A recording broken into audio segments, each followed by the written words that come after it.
Old Grognard says, let's look at how innate abilities and gaze attacks work in 2nd edition AD&D. Hello, and welcome back to Old Grognard says. The rules for innate abilities and gaze attacks can be confusing. So, what I'm going to try to do is make them less confusing.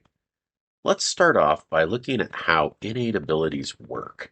These are sometimes called spell-like abilities. If you see that term, it means the same thing as innate abilities. The first thing I'm going to cover is how to tell if a creature is an actual spellcaster or if they use innate abilities to create spell effects. A good rule of thumb is that unless the monster description says outright that a creature casts spells as a caster, you can assume that they use magic as an innate ability. So, why is this important? Well, let's look at what the DMG says about innate abilities. Especially powerful creatures possess innate abilities, magical powers they can use at will. The majority of these function like spells. Thus, a brownie who is able to cause confusion has the same effect as a character who casts the confusion spell. Creatures able to become invisible at will usually use all the normal rules for the invisibility spell. Innate abilities are different from spells in one major way, however. Unlike spells, innate abilities are natural powers and do not require casting times or any components, although there is an initiative modifier, including gestures or words, unless these things are used for dramatic effect. The monster casually points to the place where his spell will occur and then looks at the party with a wicked smile. Innate abilities are activated by the merest mental command of the creature. So let me pause here before we get too far into this. You see up here where it says there's an initiative modifier? That's on page 94 of this version of the PHB. If you look at the initiative modifier table, it's right here in the middle, and the modifier is +3. So if we use the brownie from earlier as an example, if it causes confusion, the initiative modifier is +3 instead of a casting time of 4, because it's using an innate ability and not casting the way a spellcaster would. The other thing that they emphasize here is that there aren't any spell components, so the creature doesn't have to do anything other than think the effect into existence. In the case of the brownie and confusion, that means the brownie doesn't have to speak, wave its arms around, or have 3 nutshells. I've always interpreted this to mean that since they don't actually cast the spell the way a caster does, they also can't be interrupted. Let's look at what the rest of the text has to say. In all other respects, innate abilities function like spells. They have the same range, area of effect, and duration limitations of the spell of the same name. When the spell in question varies in power according to the level of the caster, the creature is assumed to have a level equal to its hit dice.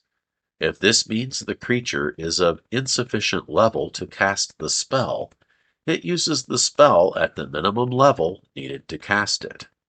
So again, let's look at how this works using the brownie as an example. Brownies are only half a hit die, but can cast confusion as an innate ability. Since it takes a minimum of a 7th level wizard to cast confusion and the brownie has less than 7 hit dice, the brownie can cast it as if they were a 7th level caster. This means if we plug the numbers in, the duration is 9 rounds, and it can affect 1d4 plus 7 creatures. There's one more short paragraph concerning innate abilities, but it is important, so let's look at what it says. Innate abilities can generally be used just once per round. Furthermore, a creature cannot use an innate ability and make an attack in the same round. The last paragraph means exactly what it says. If we use the brownie as an example, it can only use one innate ability per round, and on that round, it can't attack. Like everything else in 2nd edition, I'm sure there are creatures that are exceptions to this, but those exceptions will be spelled out in their descriptions. So now that we've got the innate ability thing sorted, let's look at how gaze attacks work. This is what the text in the DMG says. Monsters with a gaze attack, such as the basilisk, have the power to affect an opponent simply by making eye contact. This makes these creatures incredibly dangerous, for the slightest glance can cause great harm. Characters who look directly at such creatures in order to attack them, or those who are surprised by the creature, automatically meet the creature's gaze. These unfortunate characters must make the appropriate saving throw, see page 65, or suffer the effects of the creature's attack. Not too long ago, I did a video on how surprise works, so if you want to know more about that, the link is in the end cards. The important thing here is that the gaze attack doesn't go on the creature's initiative, but rather whenever someone does something that might lead to eye contact. This isn't going to happen 100% of the time, so let's look at what the book has to say about the limitations of gaze attacks. Such attackers undergo the gaze attack each round they attack. In large groups, only the front rank can meet the gaze, a fate that can be avoided if the attacker approaches from the rear, where the creature cannot see. Characters can also attempt to avoid the gaze by looking in the general direction of the creature without actually looking into its eyes.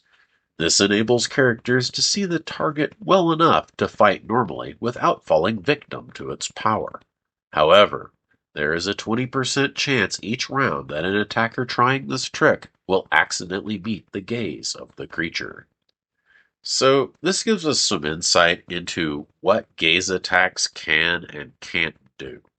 Keep in mind that if a character fails on the 20% thing, they still get a saving throw, and if there's question of which save to use, you use the order of precedence on page 65 of the DMG. I also explained how this works in the video I did on saving throws, and it too is linked in the end cards. Let's look at the other things the DMG says characters can do to counter gaze attacks. Finally, a creature can completely avert his gaze or close his eyes when attacking the creature, preventing any chance of meeting the creature's gaze. This is like fighting in the dark, and the character suffers all the normal penalties for fighting while blinded. If you want to know the penalties for fighting in darkness, they're on page 119 of the DMG. And if the character has the blind fighting proficiency, it can be used to negate some of these penalties. Let's continue. Safer than all of these methods is to use some type of reflective surface. A mirror or highly polished shield is very handy. The powers of gaze attacks are not effective in reflections, so it is safe to observe a basilisk or Medusa in a mirror. For this trick to be effective, there must be some source of light available, since nothing can be reflected in darkness.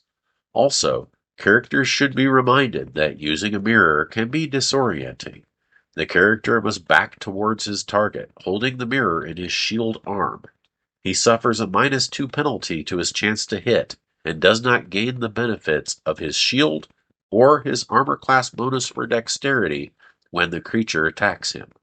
Creatures with gaze attacks can choose not to use their power. In this case, it is the creature that avoids looking at the characters. Not meeting their gaze, it can't affect them. Creatures intelligent enough to parley may do this on occasion. Some gaze attacks will have spell-like effects. For example, the lower eyes of an Umber Hulk cause confusion the same way the spell does.